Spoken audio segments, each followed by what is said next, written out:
All right, what we're going to look at next is multiple targets. Like I said, multiple threats. Have you guys ever seen like a television show, a movie, where there's a line of bad guys and the good guy goes bang, bang, bang, bang, bang, and they all fall down? How realistic do you think that is? What did we say earlier today about bad guys? What do they do while we're in the middle of our fight? They're moving around. We're going to be moving.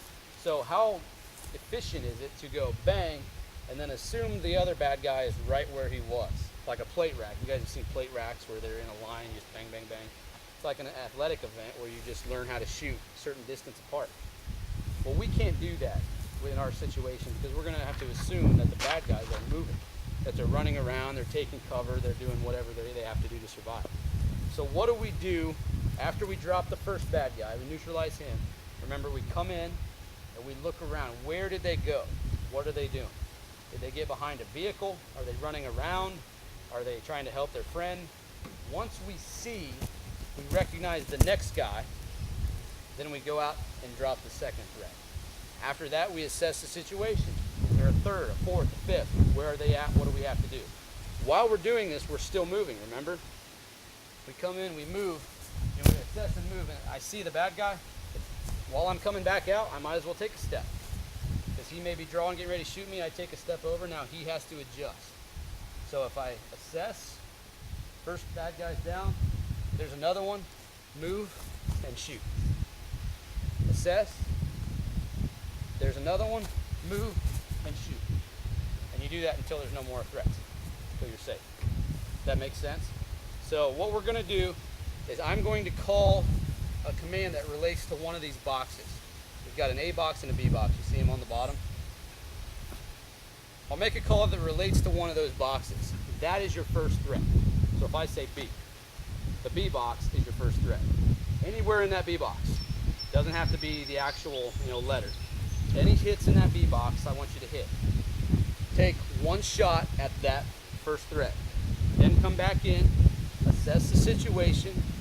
At some point in your assessment, I want you to visualize you noticing the second threat, which will be the other box. In our example, it would be A. Then extend and hit the other box.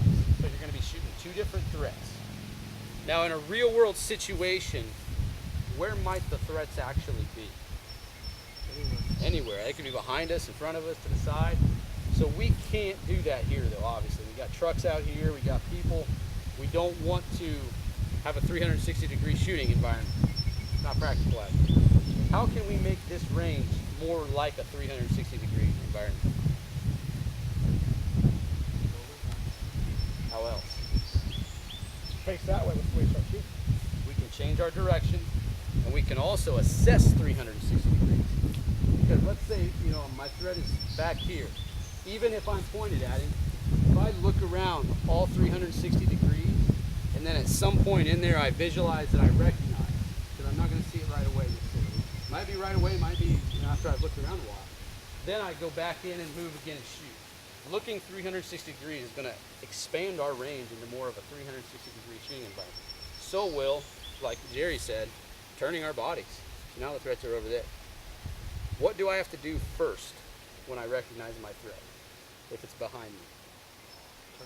Orient myself toward the threat, and then I draw my fire. I don't pull my gun out and then sweep everybody around here and everything to get around the circle. I orient toward it, and then I draw my gun.